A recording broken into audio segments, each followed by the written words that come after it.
Silver took a while to get to new highs, but it's finally at all-time highs, as well as gold. And I think now there's clear sailing for both of them. You're watching Silver News Daily. Subscribe for more. Silver is about to go parabolic, and almost nobody is ready. David Hunter, one of the most contrarian voices on Wall Street, is warning that we're standing at the edge of a melt-up so violent, it could send silver past $100 in a matter of months, and that's just the start. We're talking about a full-scale financial detonation, 25% inflation, an 80% collapse in stocks, and the complete breakdown of investor trust in fiat money. And while everyone's focused on gold, it's silver that's about to steal the show. Not in 5 years, not next decade, right now. The signals are all flashing red. Massive structural deficits, explosive industrial demand, and a collapsing gold-to-silver ratio are converging into one of the most asymmetric setups in market history. Silver is no longer just a precious metal, it's a ticking time bomb, and when it goes off, the move could be historic. So if you think $30 silver is expensive, wait until you see what happens when the financial system starts to crack and the real panic begins. Because once silver clears $100, there will be no going back. As a positive for the market, but as the economy continues to weaken, I don't think the Fed's going to be easing aggressively enough to stop what I think is going to be a pretty dire 2026. So that's what I would start thinking about. And you mentioned market timing. You know, again, I've talked about this in a few of my interviews. You know, from the mid 80s on, the mantra in terms of what the financial industry pushes on the investor is it's time in the market, not timing of the market. I would just caution people that has been great advice. Anybody that just kept putting money into an index fund for the last 30, 40 years has been very thankful of that and just stayed with, if they stayed with it, has made a lot of money. There comes a time when a cycle comes to an end, a big cycle comes to an end. I'm not talking about the shorter economic cycles, but a bigger market cycle comes to an end. And when it does, and if I'm right that this one's, you know, going to be a major top where you could see as much as an 80% decline in the stock market, you don't want to ride that down. So even though, you know, the advice of just buy and hold and markets always go to new highs has worked wonderfully for, as I said, for 40 years, is not going to work well for the next decade, because you're going to get hit very hard if this thing does what I think it's going to do. And then you're going to have to dig yourself out of a big hole, and you may not get back to the levels you were at this year or early next year. So it is a time when you may have to kind of go against what's conventional wisdom right now in terms of buy and hold, and say, you know, I'm going to be out. It doesn't mean you have to be perfect and when you get out, but you're going to have a better entry point, I think, probably end of next year or early 2027. And it will be a different market cycle following this one. You know, every market cycle has different leadership. This one was led by tech, to some extent healthcare earlier in the cycle. The next cycle is going to be much more an inflation-driven cycle, led by the commodities, led by the precious metals. So, yeah, you can ride the metals through this, but they're going to get hit too in a bust. In a global bust, most assets are going to get hit. But whereas, say, the stock market might drop 80%, gold might drop 50% or 40%. So it will be a relative performer, but there's still a big hit. So the things that will hold up in the bust will be. Silver just made history, but nobody's talking about what it means. After years of underperformance, the metal finally surged to new all-time highs in 2025, breaking through resistance levels that had held it back for over a decade. But right after that euphoric breakout, something critical happened. Silver pulled back by about 10%. To most investors, that looked like the end of the rally. But to those who've been through this before, that dip was the signal. Because in every major bull market in silver, the first breakout is never the last. It's the start of the real move. Look back at 2010. Silver broke resistance, pulled back, and then launched from $20 to nearly $50 in just 8 months. What we're seeing now mirrors that setup, but with one major difference. This time, the fundamentals are far stronger. We're not just seeing speculative momentum. We're seeing record-breaking industrial demand, rising inflation expectations, and a Federal Reserve that's cornered itself into a cycle of endless easing. This corrective phase we're in now, it's not weakness, it's fuel. It's laying the groundwork for the next leg up, and David Hunter knows it. That's why he just raised his silver price target from $75 to $100 in the short term, and ultimately $500 in the long run. Because once silver consolidates, clears resistance, and breaks free again, there may not be another pullback. This isn't the top. This is just the beginning. Truly a pause that refreshes. It gets everybody concerned. Everybody's talking about the bubble in AI and whether the market has topped and whether trouble ahead. And basically, you've rebuilt the wall of worry. I think there's always a possibility of going lower, but I think we may have seen the lows of this pullback. The S&P pulled back about 5% almost precisely. And I think we're probably off to the races here. I think, it's not that it'll be up every day or that it's going to be straight up without any more pullbacks, but I think between now and the end of the year, you could have a very strong rally. Certainly between now and Thanksgiving is a traditional seasonal strength time. And I think we're going to see that here. Everything to me looks as it has, ever since the last time we talked. We're moving to new highs. Every time we get a little bit of a sell-off, people start, jumping back out saying, oh, the top is in. It just tells you still have, surprisingly, as far as this market has come, you still have sentiment pretty much restrained here, if not, for many people, downright bearish, but I think for others, at least not a bull. Yeah, no question. The Fed seems to be, along with the worry about an AI bubble, the Fed seems to be, right front and center in terms of the thing everybody's most concerned about. It's funny because on one hand, I think the Fed is going to help fuel this run to the top. And I still think there's, 40% plus to go. But on the other hand, it doesn't mean it has to, that if they don't cut in December, it's all over. I mean, people get a little too obsessed with the Fed, frankly. And maybe even our president is doing that. But as I say, the bond market will dictate rates. And my look at the bond market tells me there's a big decline in rates coming. Doesn't mean it's right from here, but I think somewhere between we're 410 or thereabouts, between 410 and 420 on the 10-year is, I think, the end of this backup in rates. And I think you'll see 3%, probably in a matter of a... Silver has always followed gold's lead, but when it catches up, it doesn't just mirror gold's move, it amplifies it. This pattern has repeated itself in every major metals bull market. In 1980, gold hit a peak of $850 an ounce, but silver stole the spotlight, surging from under $6 to nearly $50 in less than a year. In 2011, gold cracked $1,900, but again it was silver that multiplied faster, jumping more than 400% from its lows. And now, in 2025, the setup is even more extreme. Gold is already pressing towards $4,400, breaking record after record, but silver is still sitting at a fraction of its inflation-adjusted high. The lag is once again apparent, but it's not a sign of weakness, it's the slingshot being pulled back.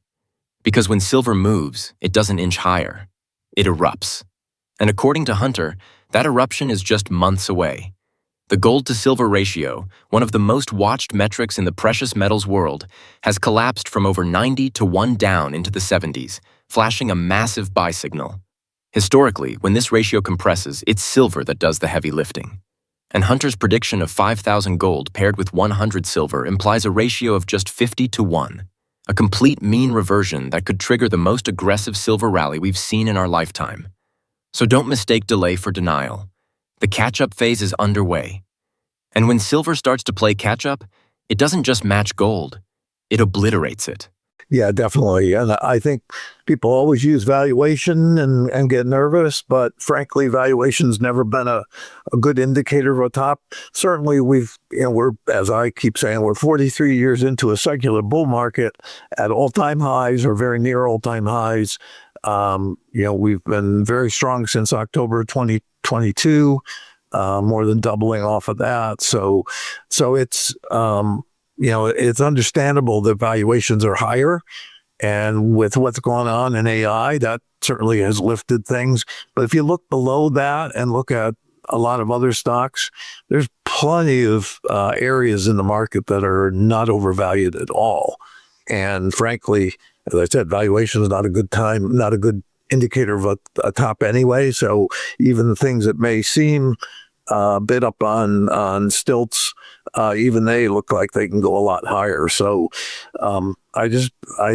it's funny, but particularly on the institutional side, all the way up from October 2022, so 3 years out, we still have people with 1 foot out the door. I mean, the portfolio managers, yes, they need to be invested. Yes, they're going with the momentum when it's up, but every time things start getting a little bit negative, they get cautious again, and that's a sign that we're not near our top yet. I think time-wise, we're not that far away. Could be just a matter of months, but from the standpoint of how far this thing can still run, to me, there's just still a big wall of worry that can fuel a much higher advance. Just before we get going, we just launched the official Silver News Daily Telegram. To kick things off, we're running a 10-ounce silver giveaway. Yes, real physical silver, not a voucher, not digital credits, actual bullion. This Telegram will be our new home for real-time silver discussions, market insights, collection picks, and everything precious metals. It's where the community truly comes alive. Here's how to enter the 10-ounce silver giveaway. Be subscribed to Silver News Daily on YouTube. Turn on the notification bell. Comment 10-ounce giveaway on 3 separate videos. Be an active member of the Telegram group and say hi. Once we hit 500 active Telegram members, we'll pick 1 lucky winner to receive 10 ounces of silver shipped directly to you. So get in early, stay active. Silver isn't just a monetary metal anymore. It's become the backbone of the modern industrial economy. Every major technological revolution we're witnessing, whether it's green energy, AI, or next-gen infrastructure, runs straight through silver. In 2025, this demand has gone from steady to vertical. Solar panels alone now consume over 20% of global silver supply, and that number is projected to rise another 10% this year. Electric vehicles, data centers, 5G towers, and AI hardware are all devouring silver at unprecedented rates. But what makes this different from any previous cycle is that there's no substitute. Silver isn't optional, it's essential. You can't swap it out in high-efficiency solar cells. You can't build EVS or 5G networks without it. And with global governments pouring hundreds of billions into clean energy mandates, the industrial demand floor under silver has never been stronger. The U.S. is leading a manufacturing resurgence, adding tariffs and incentives that are pushing companies to onshore production. That means even more domestic demand for silver in electronics and green infrastructure. Meanwhile, global data consumption is skyrocketing, and silver's role in AI systems and advanced electronics is only just beginning to be understood. This isn't just another narrative, it's a structural shift. Industrial demand isn't the cherry on top of silver's bull case anymore. It's the core. And when you combine that with investment demand and monetary chaos, the result isn't just a higher price, it's a shortage. A real, physical shortage. And that's where this gets explosive. Yeah, like I said, it'll be decades. I don't know whether it's 2 decades, 3 or 4 or more, but I'm pretty sure because of what's coming, it doesn't mean all things are not going to be up at new highs, but the broad indexes, the S&P, the Dow, the NASDAQ, those indexes, I think, are going to be decades before you see the highs that you see in this cycle. So if it's 9,500 on the S&P and you go down 80%, let's round the number. Let's say it's 10,000 on the S&P. You go down 80%, that's 2,000. You can come out of the bottom of this bear market and see the market triple or quadruple off that bottom. So it could go from 2 to 6,000 or 2,000 to 8,000 and still be far below the peaks of this cycle. So it doesn't mean you won't have a cyclical bull market or a money-making opportunity in the indexes. But if you ride it all the way down, that's not going to get you back to even. You're still going to be well below even, I think. Whereas if you're in a more narrow group of stocks that are, let's say, commodities, the next cycle, those could go on to major new highs. So, I'm calling for gold to go to 20,000. I'm calling for silver to go to 500.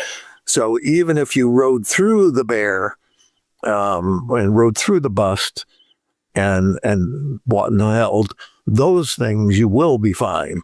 You'll just have to deal with the negative period that you won't feel very good that your portfolio's gone down. But so it really makes a big difference what you're owning going into the bust, and then what you're owning on the other side of it.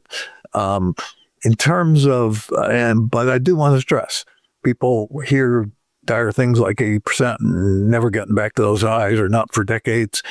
That does not mean there's not investment opportunities in the next several years. There's going to be some very big opportunities. It's just going to be in a different manner. You're going to have to kind of adjust to the different kind of a cycle that you're going to be in, because it is going to be, what happens is in the bust, the central banks around the world are going to have to respond to the bust with all kinds of money. So similar to 2020, similar to 2008-9, you're going to see massive money, except I think it's going to be 4 times what we saw in 2020. So massive money.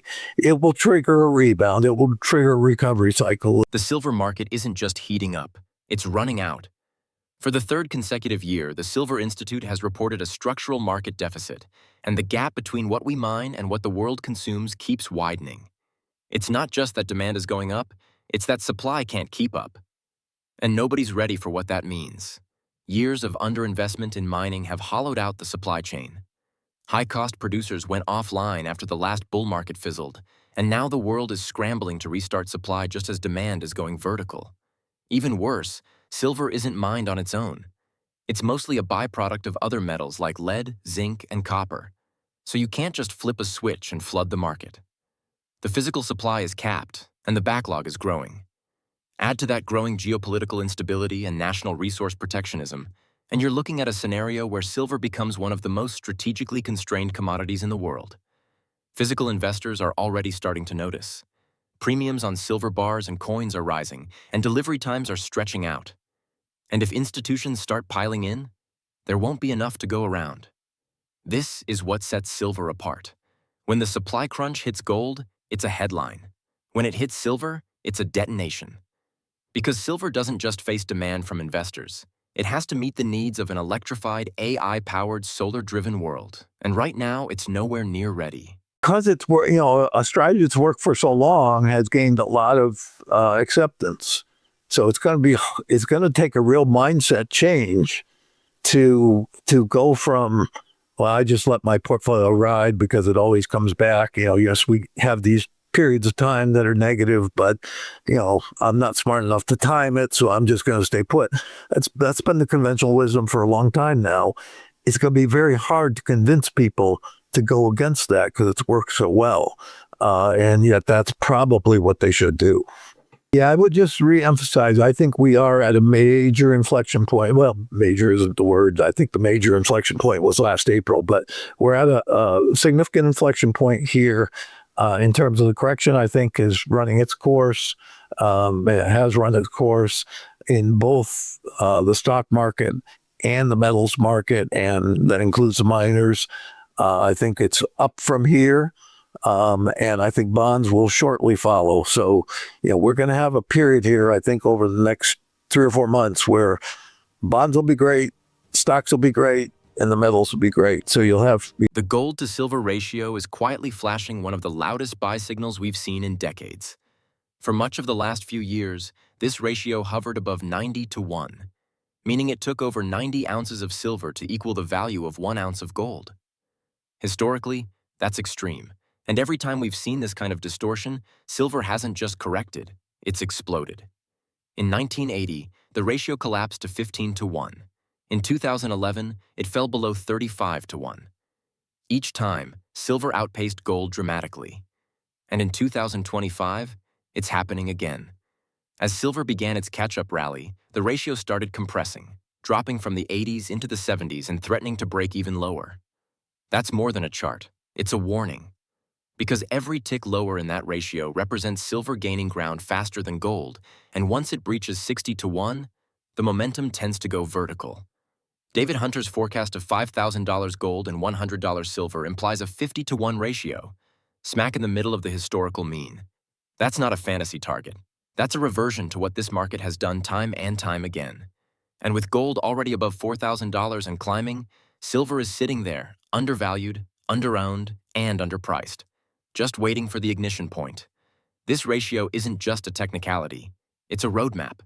And if history's any guide, following it could be the difference between riding the wave or getting crushed by it. Yeah, so just to kind of clarify, I am looking for a top in a 43-year secular bull market. So this is what would be categorized as a very major top, and one that will probably stand for decades. So the highs in this stock market I'm calling for, which I kind of glossed over, but I'm calling for 9,500 now for the S&P. I think last time we talked, I was down at 8,700. So I've raised that in my fourth quarter letter to 9,500. That's a long way from here. It's 40%, probably from here, basically. And the NASDAQ I raised to 32,000. The Russell I raised to 3,800. And the Dow I raised to 65,000. So all of them have basically 40% plus returns from here to go. With that in mind, it's not a top yet, and even though it can come very fast in this final stage, you don't want to get nervous yet and jump out. But on the other hand, time-wise, we could be at a top as early as sometime in the first quarter. And so you do have to start looking. And what I will say is that we're not seeing the signs here yet, but what I would be looking for is sentiment to be all in. Once you have, as I said, people are pretty cautious right now, and every time we get a little sell-off, they get nervous. Once you have everybody convinced, we got the Fed at our back, the Fed's getting more aggressive and easing.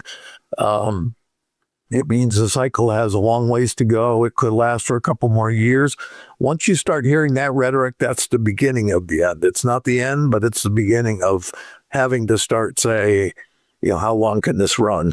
I don't think it has 2 years to run. I think it has months to run. I may be wrong. It may get stretched out again. But that's what I would be looking for, is sentiment to move from this kind of semi-bearish, cautious area to where everybody's convinced that everything's wonderful. And I think that's coming. It's that kind of what we see at top. So we haven't seen that in this cycle yet. I also think that you'll begin to see a much weaker economy. And that's, I think, will help fuel this last run, is as the economy weakens, the Fed's going to get more aggressive on the easing side. They have to start pumping liquidity because they've been too restrictive. And that will initially be taken. Silver miners are finally breaking out, and they're doing it with a vengeance. After years of underperformance, 2025 has delivered what contrarian investors have been waiting for. A full-scale miner resurgence that's now outpacing even the explosive move in physical silver itself. David Hunter believes the biggest part of the run in the miners is ahead, and the numbers are starting to back him up. ETFs like SYLJ and GDX have rallied sharply since late 2024, with some individual miners doubling or tripling off their lows. And that's no coincidence. This is how silver bull markets work. Miners don't just follow silver higher, they magnify its moves. Historically, a 100% rise in silver can mean a 300 to 500% rise in the best-positioned mining stocks. But here's the kicker. This is still early. Despite recent gains, many miners are still trading at valuations that suggest investors don't believe the rally is real yet. That disbelief is opportunity.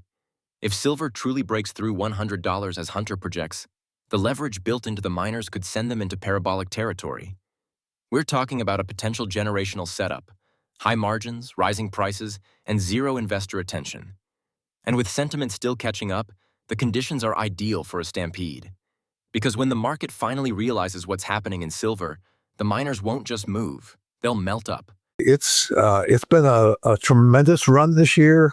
The miners have finally started to catch up to the metals. Gold's done very well, as we know. It's has been up to 4,400, I think. And silver, which had lagged, has done a lot of catch up in the last several months. We've gone through a correction here. You got a lot of people calling for lower prices on gold and silver, lower prices on the metals. My look at it is that we are at that inflection point here too. I think as of yesterday, today, you may have bottomed out in the miners, and I think there's a big run ahead. I think the biggest part of the run in the miners is ahead. As big as some of those have doubled and tripled off their bottom, some more than that. And yet I still think the biggest move is ahead of us, and ahead of us in the next 6 months. It's not, 2 years ahead, 3 years ahead. They will get hit in a global bust, which is what I'm expecting after this, sometime next year. But before that, there's big upside in the miners. My target on gold, was 5,000. That's where but I think that may prove conservative. I raised my target back in early October in my fourth quarter letter on silver. I raised that to $100 from 75. And I'm pretty confident we're going to see that in the next, several months. So there's basically silver took a while to get to new highs, but it's finally at all-time highs, as well as gold. And I think now there's clear sailing for both of them. The Federal Reserve may not realize it yet, but it's sitting on a ticking time bomb, and silver investors are watching the clock. As of late 2025, markets are on edge, waiting for that first decisive rate cut. The Fed pivoted from tightening to neutral in 2024. But now the pressure is building for them to act. Inflation is rising, growth is slowing, and real yields are already creeping lower. For precious metals, this is rocket fuel. David Hunter doesn't think the Fed will lead the charge. He believes the bond market will force their hand. His forecast? A dramatic decline in the 10-year yield to 3% in just months. And if that happens, the Fed will have no choice but to turn aggressively dovish. That means easier money, falling real rates, and a rapidly weakening dollar, all of which feed directly into higher silver prices. But it's not just about inflation or interest rates, it's about confidence. Once the market senses that the Fed has lost control, capital will flee risk assets and flow into real ones. And silver, with its combination of monetary protection and industrial utility, becomes the standout choice. We've seen this movie before. In 2010, rate suppression lit a fire under silver. In 1980, panic over inflation and policy missteps sent silver into orbit. And now, with the Fed boxed in, the setup is eerily similar. Only this time, the fundamentals are stronger, the debt is higher, and the melt-up will be bigger. I've got a quarterly macro letter that I put out by subscription, so there's a cost to it. Up until now, I've always said just direct message me, and I'll send you details, what it costs and what the letter entails. Unfortunately, X has decided to change what was working fine, the direct messaging function they had. And in the last week, they switched to what they now call chat. It's an encrypted message system. It was rolled out poorly, a lot of problems with it. It's a very laggy system. Unless you put in a passcode, you could send me a message and I can't get back to you because you haven't logged in. So it becomes a very unreliable system. Lots of my messages, I put in a message and it says it didn't go through. So it has really kind of changed things for me, at least, what I think I'm going to do is ask people to still use that message, still direct message me through that chat, but just direct message me your email address, and I will email you the details of my letter. You can still try it the other way, but if you don't get a response from me, it's because I couldn't get back to you. So I just want people to know I'm not happy with X right now because it really is not a reliable system at this point. They rolled it out. I don't know what kind of beta work they did before, but it is. There's a lot of people out there complaining about it. I will say that. We are now entering the most critical phase of this entire setup, the meltup. According to David Hunter, we're not in a normal bull market. We're in the terminal blow-off top of a 43-year secular cycle. That means what comes next isn't just a rally. It's the final euphoric surge before the system breaks. Stocks, metals, and risk assets are all poised to explode higher in one last parabolic move. And silver? It's the accelerant. In a meltup, fundamentals take a backseat. Momentum, liquidity, and blind FOMO take over. We've seen shades of this before, in 1999 with tech stocks, in 2007 with housing. But this time, it's everything. Global central banks are trapped. Inflation is persistent, and investors are chasing yield in a market with none. As money floods out of bonds and into anything tangible, silver becomes a lightning rod for that energy.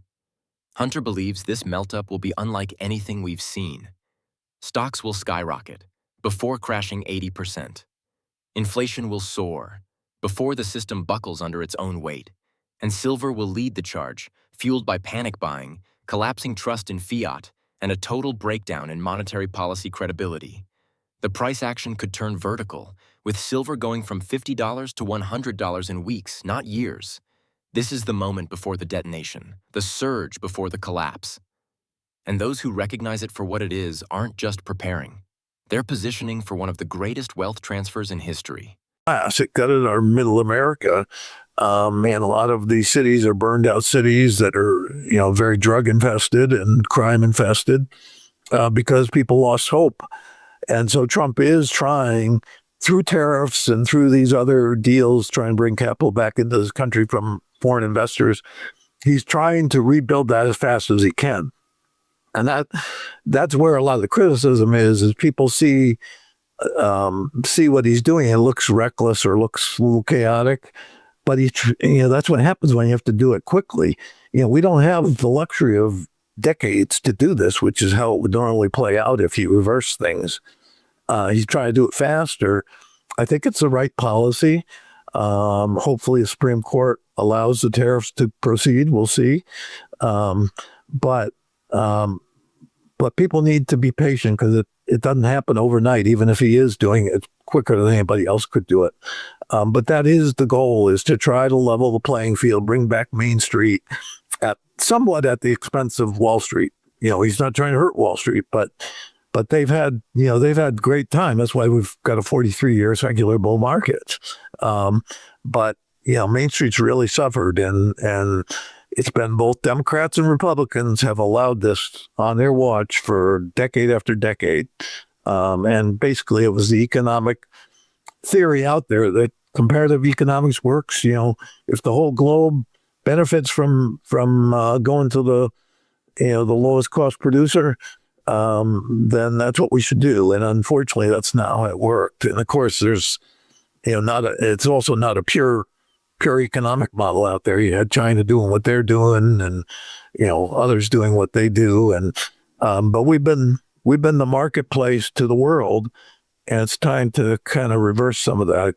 Get the trading deficit down, get manufacturing back here, and that I think is going to be part of the next cycle. Is a lot of why commodities are going to play so well is because we are going to see manufacturing resurgence in this country.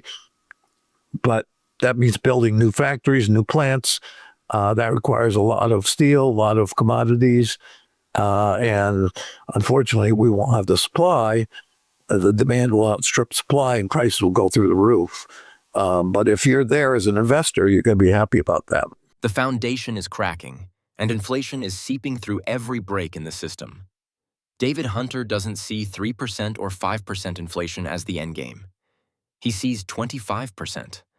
A full-blown currency crisis fueled by years of reckless monetary policy, supply chain instability, and loss of faith in central banks. Once this spiral begins, silver will no longer be seen as a speculative asset. It'll be viewed as a necessity. And in that environment, $100 isn't the top. It's the floor. Hyperinflation doesn't hit all at once. It builds. It starts with rising costs, then wage pressures, then a loss of purchasing power. And once consumers and investors realize that their dollars are eroding faster than they can save or invest, the stampede into real assets begins. That's when silver goes from undervalued to unobtainable. Because unlike fiat currency, you can't print silver. And once the panic starts, there's no way to meet demand. In that kind of environment, silver at $500 isn't speculation, it's survival pricing. It reflects a world where currencies are collapsing, governments are out of options, and the average investor is desperately trying to protect what's left. Hunter sees this not as a remote possibility, but as the logical result of decades of economic mismanagement. And when the masses finally wake up, they won't be looking for 1% yields or treasury bonds. They'll be looking for anything real, anything scarce. And silver, scarce, essential, and monetary, will be the one thing everyone wants and almost no one can get. It probably will be less than some because the top end are going to get hard, but they have more to be resilient with. The guys that are struggling now are going to continue to struggle because in the downturn, because downturn hits everybody, and it's the poor the hardest because they don't have the wherewithal. Longer term, I think you are going to see the gap close somewhat, because think about it: if the market's down a lot, who does that hit the hardest? It's the high end. If real estate gets hit, and I think home prices in the U.S. could drop 30 to 40% in the next 2 years. That's going to hit those that have the home equity and are feeling somewhat like they have some wealth the hardest. So you close that gap, but it doesn't mean the other people are gaining. They may be not losing as much, but so the gap's closing, but they're not feeling better. However, and it's what I say all the time is, we're coming into some very hard times. If you get this kind of a scenario where the market gets hit hard, home prices get hit hard, the economy is going to be facing inflation. And then after that, I think even a depression in the mid-2030s, the best thing you can do is not get yourself caught up in debt, try to reduce your debt, try to take advantage of these changes in the markets where you can get into the things that are going to work, and try to get your financial house in order to be able to withstand what I think are going to be tough times. I will say the Trump administration is trying to bring back middle America. I mean, it's been 40 years of very bad policies. A lot of it was the whole comparative economics theory of, send your manufacturing out to the places where you can do it cheapest, because whoever can do it cheapest, that's okay, and then you make your money here on Wall Street, etc. Well, that really benefited Wall Street. The corporate earnings went up, but it gutted our middle class. Silver hitting $100 is not the destination. It's the ignition point. That price isn't where the bull run ends. It's where everything changes. Once silver breaks into triple digits, it sends a message to the world. The monetary system is no longer functioning as intended. It tells investors, institutions, and even governments that fiat is in free fall, that inflation isn't temporary, and that the old playbook no longer applies. This breakout won't be a quiet technical milestone. It'll be psychological warfare. It will destroy confidence in paper markets, expose the fragility of suppressed pricing, and force a total repricing of silver's role in the financial system. And from there, things move fast. The same way $1,900 gold led to $50 silver in 2011, $100 silver could act as a springboard to $200, $300, and eventually Hunter's target of $500. Why? Because once the market accepts that silver is a runaway train, there's no incentive to sell. Industrial users will hoard it, investors will pile in. Retail demand will overwhelm the supply chain. and institutions that never took it seriously will be forced to chase it at any price. This is how parabolic moves happen, not gradually, but all at once. One trigger, one breakout, and silver transitions from undervalued to uncatchable. At $100, silver becomes untouchable. At $500, it becomes legend. It will trigger a new cyclical bull market, but it also will trigger an inflation cycle, the likes of which we haven't seen in this country. So if in the early 80s we got up to the 20% inflation, I think this time around we might get up to 25% inflation by the early 2030s. If you see that, that's going to be negative for a lot of growth stocks. So stocks that depend on lower interest rates, it's going to be negative for the bond market. I personally, I think you're going to have a great run in bonds. You could see a 0% 10-year at the end of the bust. But from there, you could see the 10-year go to above 15%, maybe even 20% over the ensuing 7 or 8 years, 6, 7, 8 years. So I personally would consider that 0% 10-year, the top of the bond market, probably that will be the top and the bottom in rates for a long time to come as well. So if you think it through, that means the next cycle, bonds are not going to be a good investment.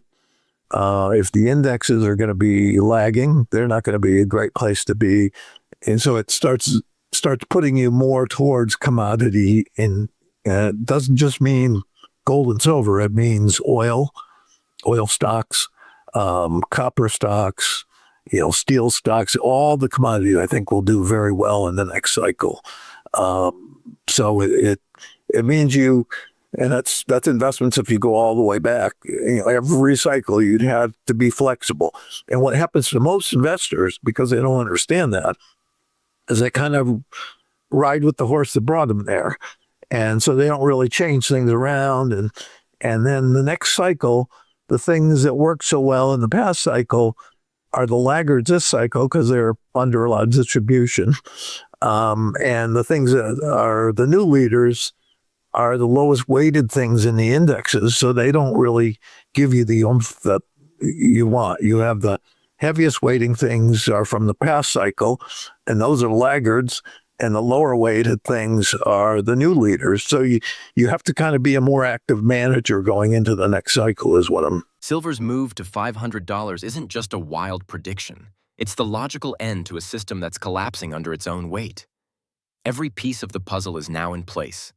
Historic deficits, record industrial demand, a Fed out of options, and an economy teetering on the edge of an 80% stock market crash. This is the melt-up before the meltdown. And in this final phase, silver is set to become one of the most explosive assets on the planet. David Hunter's forecast isn't about hype, it's about sequence. First the breakout, then the mania, then the reckoning. And we're now entering the most dangerous and profitable part of that cycle. If he's right, silver at $100 is only the beginning. $500 is the target. And when that moment arrives, it won't feel like a bull market. It'll feel like escape velocity.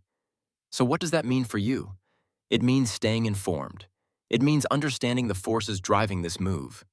And above all, it means preparing before the herd wakes up. Because by the time the headlines scream about silver's breakout, the real opportunity will already be gone. If you found this valuable, make sure to subscribe for more insights like this as we track silver's historic surge and the unraveling of the global financial system. And remember, this is not financial advice.